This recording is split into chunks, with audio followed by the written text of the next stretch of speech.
नमस्कार मित्रांनो, मराठी गुंतवणूकदार या यूट्यूब चॅनलवरती आपलं स्वागत आहे। या व्हिडिओमध्ये आपण एशियन पेंट या कंपनीचे दुसऱ्या तिमाहीचे आकडे बघणार आहोत। तर तुम्ही इथं बघू शकता, एशियन पेंट या कंपनीने फायनान्शियल इयर 2026 साठी 4.5 रुपयांचा इंटरिम डिव्हिडंड जाहीर केला आहे आणि या इंटरिम डिव्हिडंडची जी रेकॉर्ड डेट आहे ती 18 नोव्हेंबर 2025 असणार आहे।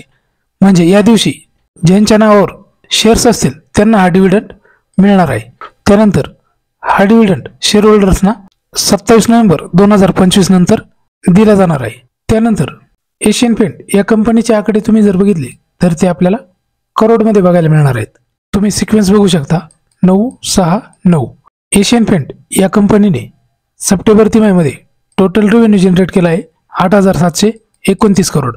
पहिल्या तिमाहीमध्ये कंपनीचा टोटल रेव्हेन्यू होता 9,131 करोड आणि एक वर्षभरापूर्वी कंपनीचा टोटल रेव्हेन्यू होता 8,201 करोड। म्हणजेच क्वार्टर ऑन क्वार्टर जर आपण बघितलं तर आपल्याला जवळजवळ 4.5% घसरण बघायला मिळते आणि इयर ऑन इयर जर आपण बघितलं तर कंपनीच्या टोटल रेव्हेन्यूमध्ये आपल्याला जवळजवळ 6.5% वाढ बघायला मिळते। म्हणजे इयरली कंपनीचा परफॉर्मन्स आपल्याला चांगला बघायला मिळतोय।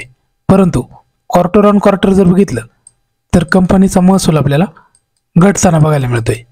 त्यानंतर कंपनीने जो रेव्हेन्यू जनरेट केला त्यासाठी कंपनीचा टोटल खर्च आपल्याला बघायला मिळतोय 7,376 करोड। पहिल्या तिमाहीमध्ये कंपनीचा टोटल खर्च होता 7,658 करोड आणि एक वर्षभरापूर्वी कंपनीचा टोटल खर्च होता 7,093 करोड। म्हणजे इथं आपल्याला खर्च सुद्धा कंट्रोलमध्ये बघायला मिळत आहेत।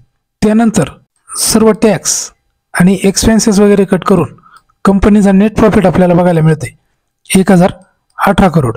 पहिल्या तिमाहीमध्ये कंपनीचं नेट प्रॉफिट होतं 1,117 करोड आणि एक वर्षभरापूर्वी कंपनीचं नेट प्रॉफिट होतं 693 करोड। म्हणजे इथं सुद्धा आपल्याला कंपनीच्या नेट प्रॉफिटमध्ये जवळजवळ 9% घसरण बघायला मिळते आणि इयर ऑन इयर जर आपण बघितलं तर कंपनीच्या नेट प्रॉफिटमध्ये आपल्याला जवळजवळ 46% जास्तची वाढ बघायला मिळते। म्हणजे क्वार्टर ऑन क्वार्टर कंपनीचा परफॉर्मन्स जो आहे तो आपल्याला डाऊन बघायला मिळतोय, परंतु इयर ऑन इयर जर आपण बघितलं तर आपल्याला कंपनीचा परफॉर्मन्स चांगला बघायला मिळतोय। त्यानंतर कंपनीचा EPS जर आपण चेक केला तर सप्टेंबर तिमाहीमध्ये कंपनीचा EPS आहे 10 रुपये 37 पैसे। पहिल्या तिमाहीमध्ये कंपनीचा EPS होता 11 रुपये 47 पैसे आणि एक वर्षभरापूर्वी कंपनीचा EPS होता 7 रुपये 25 पैसे। म्हणजे क्वार्टर ऑन क्वार्टर कंपनीचा EPS आपल्याला घसरताना बघायला मिळतोय आणि इयर ऑन इयर जर बघितलं तर कंपनीचा EPS आपल्याला वरती जाताना बघायला मिळतोय। मागील तिमाहीपेक्षा कंपनीचा महसूल थोडा आपल्याला घटताना बघायला मिळतोय, त्यामुळं नफा सुद्धा सुमारे 9% कमी झाला आहे। तर रेव्हेन्यूमध्ये आपल्याला 6% जास्तची वाढ बघायला मिळाली, पण नफा मात्र 47% जास्त वाढला। कंपनीने खर्च नियंत्रणात ठेवल्यामुळं नफा आपल्याला वाढलेला बघायला मिळाला। तर बघूया मार्केट या आकड्यांचं कशा प्रकारे स्वागत करते।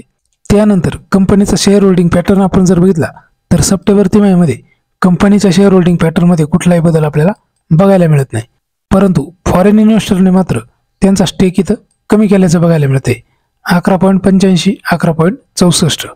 त्यानंतर डोमेस्टिक इन्व्हेस्टरने त्यांचा स्टेक इथं वाढवला आहे 21.50, 20.98 आणि पब्लिक सुद्धा आपल्याला कमी झाल्याचं बघायला मिळते 14.09, 14.41।